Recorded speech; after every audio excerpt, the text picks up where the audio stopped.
Et bonjour encore, bien-aimés dans le Seigneur, que la grâce du Seigneur soit dans notre vie, sur notre vie et dans nos différentes maisons, et que le Seigneur, la protection et la sécurité de Dieu soient sur votre vie, encore et encore au nom de Jésus. Amen. Comme je l'avais dit tout tantôt, voilà, nous sommes en train de développer un thème sur l'enlèvement. Nous avons pris comme sous-thème principal aujourd'hui quelques signes qui annoncent l'imminence de l'enlèvement. Et nous avons déjà parlé de la première catégorie, des signes. Nous avons parlé des signes naturels. Aujourd'hui, nous allons voir précisément la deuxième catégorie qui est la catégorie des signes de la société. La catégorie des signes de la société. Et nous avons comme pour thèse de base 2 Timothée 3, versets 1 à 4. Et je lis la parole de Dieu. Sache que dans les derniers jours, il y aura des temps difficiles. Car les hommes seront égoïstes, amis de l'argent, fanfarons, hautains, blasphémateurs, rebelles à leurs parents, ingrats, irréligieux, insensibles, déloyaux, calomniateurs, intempérants, cruels, ennemis des gens de bien, traîtres, emportés, enflés d'orgueil, aimant le plaisir plus que Dieu, ayant l'apparence de la piété, mais reniant ce qui fait la force. Éloigne-toi de ces hommes-là. Alléluia. Donc, ici, nous voyons dans le livre de 1 Timothée les caractéristiques de l'homme de la fin des temps. Voilà comment Dieu, par le canal de l'apôtre Paul, nous dit ici que voici comment les gens de la fin des temps seront. Ces gens-là seront bizarres. Notre société sera bizarre. Comme aujourd'hui, dans notre société, tout est bizarre, tout est renversé. Ça veut dire quoi? Dieu est en train d'enseigner l'apôtre Paul. Donc, ce deuxième signe est tellement palpable, est tellement visible. Peut-être que la première catégorie des signes sur les natures, les tremblements de terre, les pestes, les famines et autres que nous avons cités, peut-être que dans votre région ou bien dans votre famille, vous n'avez pas encore vu cela, mais cela s'est produit dans le monde entier. Mais ce signe de la société est le signe le plus concret, le plus palpable, le plus visible que nous vivons dans nos familles, dans nos services, dans nos églises, dans nos mêmes villages, partout, je dis bien partout, nous voyons ces signes-là. Ça veut dire quoi? Ça veut dire simplement que réellement, nous devons faire très attention. La Bible dit que celui qui lit fasse attention quand il va voir ces signes-là.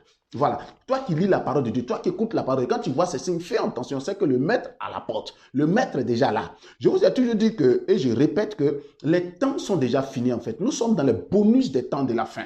Nous sommes dans le bonus des temps de la fin. Parce que le Seigneur nous a donné 6000 ans. Après 6000 ans pour créer la terre. Et 1000 ans pour Dieu, c'est un jour. Donc, c'est pourquoi la Bible nous dit que Dieu a fait le ciel et la terre en 6 jours. La créateur en 6 jours. Ça veut dire 6000 ans. Donc, Dieu a utilisé les 6000 ans pour travailler. Et le 7000 ans, il s'est reposé. Donc, les 7000 ans les 6000 ans, sont déjà passés. Et nous sommes dans le temps de repos du Seigneur. Normalement, le Seigneur Jésus devait venir. Il y a de cela 20 ans. Depuis l'an 2000, normalement, Dieu serait là. Donc, comme c'est un Dieu de grâce, un Dieu de repentance, un Dieu d'amour, donc il ne veut pas que quelqu'un se perde. Donc, qu'est-ce qu'il fait? Il prend son temps, il prend ce qu'il faut et il enseigne sa parole. Il veut toucher tout le monde entier et il laisse les signes pour que réellement tous ceux qui vont se donner à lui soient sauvés. Donc, dans ce passage, nous sommes dans la deuxième catégorie des signes, c'est-à-dire les signes de la société, les signes de la fin des temps, les signes de la société. Voilà. Donc, ici, qu'est-ce que nous voyons? Il dit, cher Timothée, Paul qui dit à son fils, cher Timothée, voilà, sache que dans les derniers temps, les gens seront égoïstes. Voilà, les gens seront égoïstes parce que l'amour de soi sera plus que l'amour des autres. Voilà, les gens seront égoïstes. Aujourd'hui, dans mon parcours ministériel, j'ai vu que les gens sont tellement égoïstes. Vous savez, quand on dit quelqu'un égoïste, ça veut dire quelqu'un qui pense à lui-même, il fait tout pour lui-même. Quelqu'un qui est moi, c'est lui. Ils sont orgueilleux, ils sont égoïstes, ils pensent à eux-mêmes, ils ne pensent pas aux autres. Voilà, c'est-à-dire quelqu'un qui n'est pas disposé pour les autres. En bon français, on appelle ça l'altruisme n'est plus. Voilà, il ne pense pas aux autres, il ne pense pas du tout aux autres. Il pense qu'à lui-même, il fait pour lui-même, il s'habille lui-même. En tout cas, tout ce qui peut lui faire plaisir, c'est ce qu'il fait. Il dit, au deuxième élément, il dit quoi encore? Il dit, ils seront amis de l'argent. Oh, les amis, aujourd'hui, tu as de l'argent, tu as beaucoup d'amis. Voilà, il y a des gens qui sont avec toi parce que simplement tu as de l'argent, parce que tu as un bon boulot, parce que réellement tu as de l'argent. Mais le jour où tu n'auras pas cet argent, tu seras abandonné. Même que ce soit au village, celui qui travaille, il est plus considéré. À l'église, tu travailles, on te donne les postes de responsabilité, on est plus considéré, etc., etc. Dans la famille, partout. Voilà, ça veut dire quoi? Les gens sont amis de l'argent. Mais Paul dit à Timothée, éloigne-toi de ces gens-là. Si tu vois que quelqu'un s'attache à toi parce que réellement, il a mis de l'argent, il a mis de ton bien. Mais quand tu as des difficultés, ne te regarde pas, sache que cette personne-là ne t'arrange pas. Et le Seigneur dit, dans la fin des temps, ce sont des choses comme ça que nous verrons.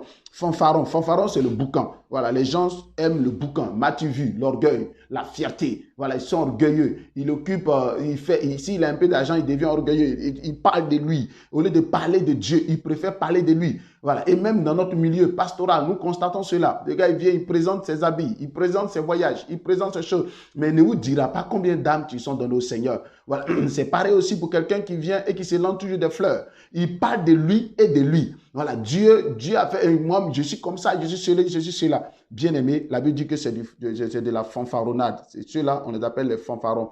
Les hautains. Hautains, c'est une autre dimension de l'orgueil. Voilà, quelqu'un qui ne respecte rien, qui se fout de tout. Voilà, les blasphémateurs. Les blasphémateurs, c'est ce qu'on appelle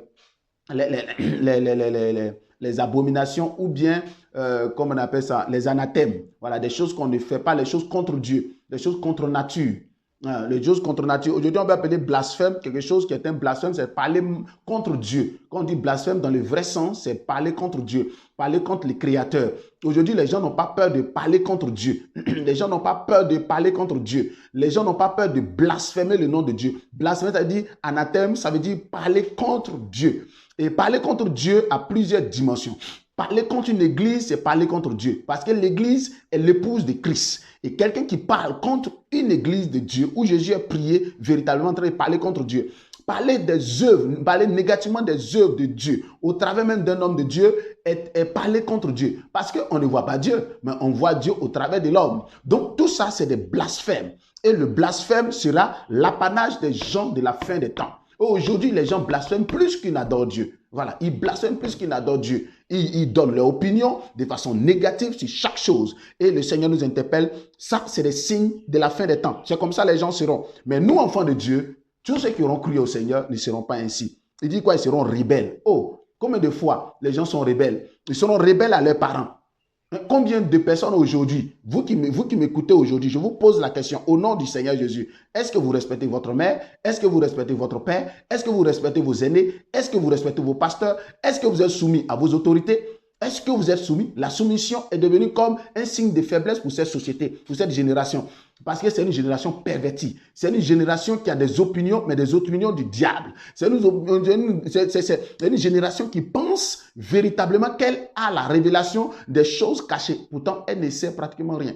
Donc, la rébellion prend la place en lieu et place de la soumission. Personne ne veut se soumettre. On est rebelle dans nos églises.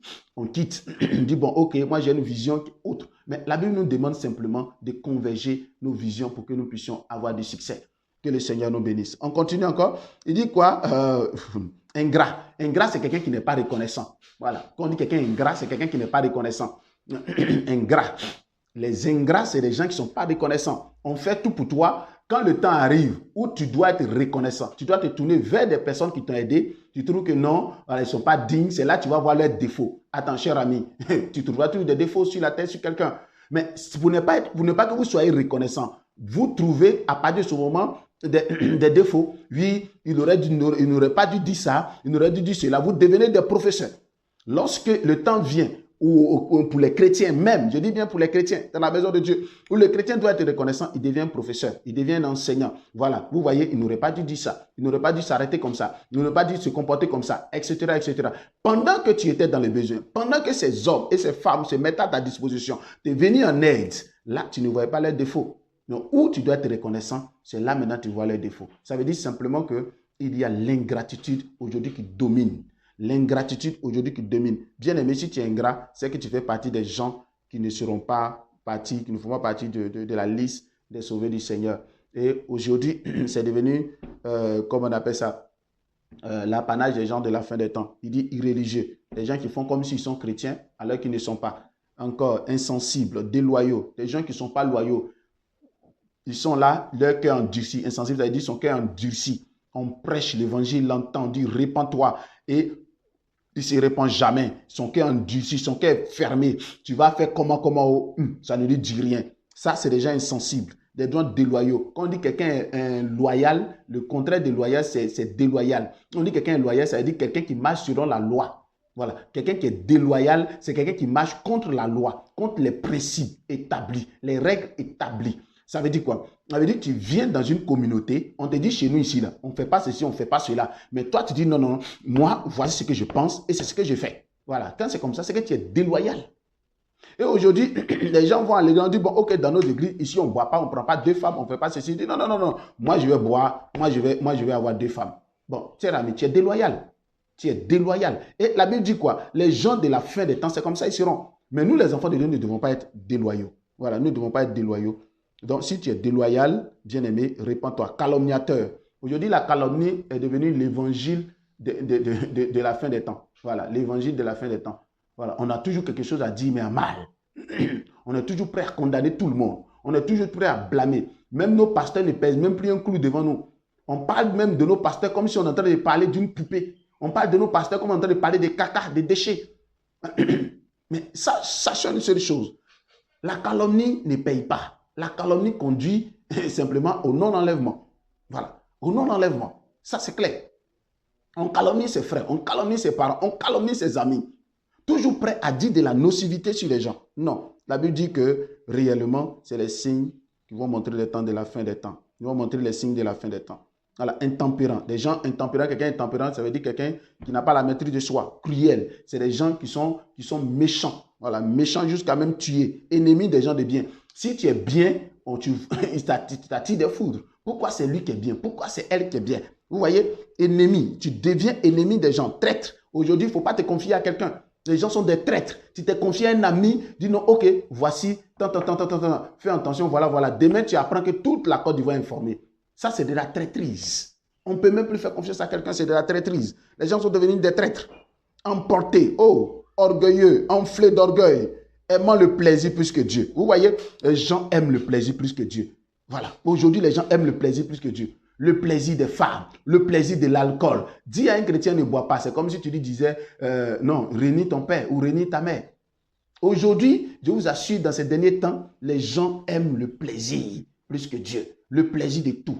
Bien-aimé, c'est le signe de la fin des temps. Si ces choses, tu te retrouves dans ces choses, bien-aimé, répands-toi. Répands-toi. Répands sincèrement, répands-toi. Le plaisir, pour plaisir, nous avons quoi? Nous avons la perversion sexuelle. Quand on parle de plaisir, nous avons la perversion sexuelle. Nous avons encore l'alcoolisme, la pornographie, la drogue. Voilà, nous avons toutes ces choses. Les jeux de hasard. Et on aime ces choses plus que Dieu. Et aujourd'hui, les gens appellent le mal bien et le bien mal. Tu fais le bien, on te déteste. Tu fais le mal, on t'aime. Bien aimé, ces signes de la société aujourd'hui qui est la deuxième catégorie des signes de la fin des temps. Bien aimé, se manifestent parmi nous.